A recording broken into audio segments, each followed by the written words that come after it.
So for the first time this year, the Big Ten gets to get mentioned on the Sunday recap show because it played a game worth mentioning. Mm-hmm. Ohio State, Penn State in the shoe, beautiful environment. Ohio State fans going crazy. A defensive battle, and I want to be clear about this. I was getting a lot of text during the game. These teams are so bad, blah blah, and I'm like, I disagree. These teams are not bad. The Mm-mm. thing is, the defenses are elite, and the quarterbacks are not. And that's a recipe for football that maybe feels bad, but isn't when you actually look at it, right? Like, yeah, was there a lot of offensive success in this game? No. But I mean, look, as someone who's had to suffer through this LSU defense this year, I was blown away by how tight the man coverage was, the Mm-hmm. skill of the pass rush, the speed of linebackers when filling the hole or closing gaps. Like, let's be clear, these defenses are awesome and they should be celebrated. That said, Aaron, at the end of the day, it is so unreal obvious at what the difference in this game was, and it was Marvin Harrison Jr. It's Yep. having that elite weapon. Because, like we said, if you're going against elite defense and you do not have an elite quarterback, you are not going to be able to overcome if you don't have a receiver that can separate. Penn State did Mm-hmm. not. Aller had nowhere to go with the ball all night long, whereas Kyle McCord, even he missed some wide open throws as well, right? Because, again, not Yep. a lead quarterback. But Marvin Harrison Jr., whether it was drawing big penalties or making the actual catch, he clearly, like just so clearly, Yep. proves the value of wide receiver in modern football, which you can speak to, and he wins in this game. Well, and that was my big concern heading into the game was how was Penn State going to move the football? Because the rushing numbers we discussed a little bit last week were a lie. Like they've been able to get some good Explain that, yardage. because I didn't fully understand that, but you've been on this for a while with Penn State. You watch the game and it's just a matter of it's same thing. It goes to the scheduling. It hasn't been super efficient. It hasn't been sexy. It hasn't been like they were just popping off 7, 8, 9 yards a clip running the football. It's been difficult, but they've just been relied on it and they run the ball so much and they kind of get up on teams. And they just keep running it and running and running. They were going to get a lot of rushing yards because of that. This was an offense that had been protecting Aller for the entire season. And they were good enough just to run it and get by. So if you're winning football games just running, like you're gonna rush for 170 to 220, whatever it was they're rushing, averaging this season. But doesn't mean that it was a rushing attack that would dominate on the road against an Ohio State. Doesn't mean it's gonna be a rushing attack that's gonna be able to move the ball against Michigan. It was just a factor of we were better than them, and that's all we did. So the numbers were gonna look good. That got exposed. And the fact that they don't have an elite receiver, like you alluded to, T-Bob, really showed its head. Yeah. They don't trust those guys. It was run, run, run, getting to a third and long situation, and hope someone can win man-on-man coverage. Hope that Aller could or Aller, excuse me, could be efficient throwing the football. I don't want to get into the discussion too much of is he better than Sean Clifford? Was it a mistake for Penn State fans to think that this guy was going to elevate this team to championship heights? Is it his fault? Not like that's a whole nother episode. He's not getting support. That's where I'll just kind of Yeah, end that's it. what I Like was going to say. Like, this he's is not not, getting the support. Like I don't yeah, know if he's better or not. I really don't.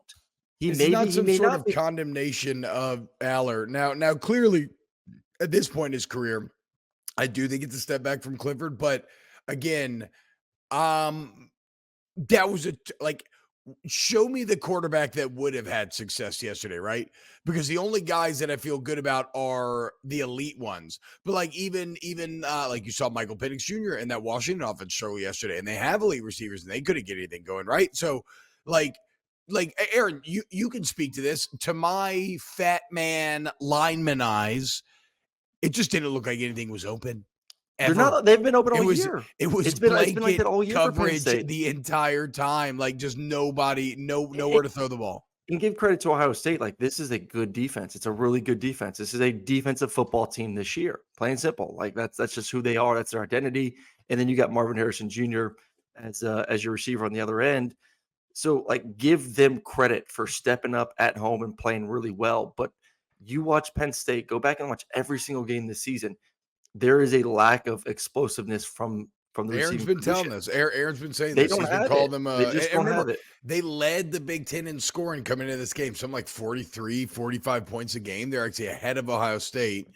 You called them false, and they proved to be so. They're a As 10-2 far as football team. They're yeah, still they're a tier below, and this was the year they were hoping that they would come to the dinner table with the big boys, get away from the kids' table, and it's not so. This team, and they have not recruited.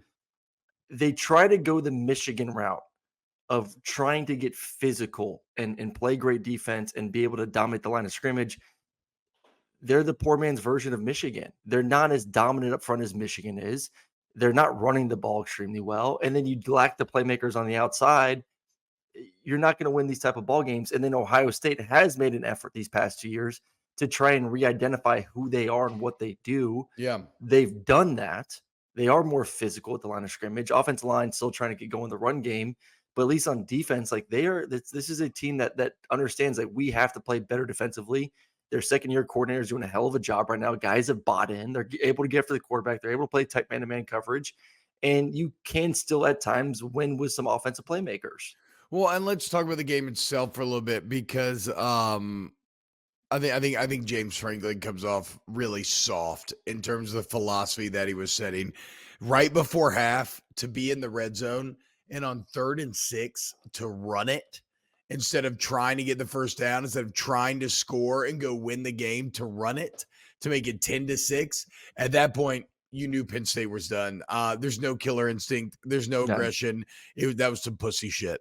I also think there were some massive swings in this game, right? We talk about Marvin Harrison Jr. Again, I think he set a career high for catches, but probably his biggest play of the game wasn't a catch. It was drawing that holding penalty. Mm-hmm. When, Penn State could not score, they get a big sack, forced fumble, scoop and score. Just an awesome defensive play. But Harrison had drawn the holding right before. And then in terms of like having opportunity, the sequence of events late blew my mind, where Ohio State gets down to the goal line. Looks like they're about to go up 11, which at that point might as well have been a million, right? Penn State comes up with a huge 4th down stop. Offense goes out. What do they do? 3 and out. Well, shit. They punt it. Ohio State fumbles the punt. Penn State gets the ball back at midfield. Still can't do anything with it. So just a complete failure offensively for the offense that was leading the Big Ten in points, and a validation of everything Aaron's been telling you for weeks now. This is a paper tiger, or a paper lion in this case. Their offense very well represented by their emaciated, flaccid lion mascot that they love so much. Like that basically was the Penn State offense. But I would be furious though if I was a fan with that right before half play call. Like, it just so fucking soft, dude. No aggression, no killer instinct. Well, it's no trust. I think you can say No all you trust. want about it. You have to understand who your playmakers are, and where the strength of your team is. It's still a team for Penn State. Your only 2 offensive weapons are your running backs, Singleton and Allen. Like, that's all you got. It's been like that all year. So, like, you were never in critical it was situations, so like clear early on, you weren't going to win in that way, and so you had to be willing to try different things, and they were not. They just thought they were going to stick with it. 3rd and 6. but once again, like, I know it, and I'm an outsider, and I know it, and I think Franklin has a better pulse of his team than I do, and knows the identity of his offense. They don't have the guys that can one-on-one. So, like, red zone situations are about less schematics, more players. How can I get my best players in a situation where maybe they can execute? I don't trust my quarterback. I don't trust my receivers. So why in a red zone situation am I going to put the game in their hands? At least maybe my running backs can make a guy miss. Even if things aren't going well, they're still my best playmakers on offense. I mean, it's so Ohio State wins the first big one, the first battle of the triumvirate of the Big Ten. And then final thought, just real quick here. To me, the real winner felt like Michigan, because JJ McCarthy clearly is leaps and bounds ahead of McCord and ahead of Aller. Contender, man. And it feels like, Michigan should win the Big Ten again.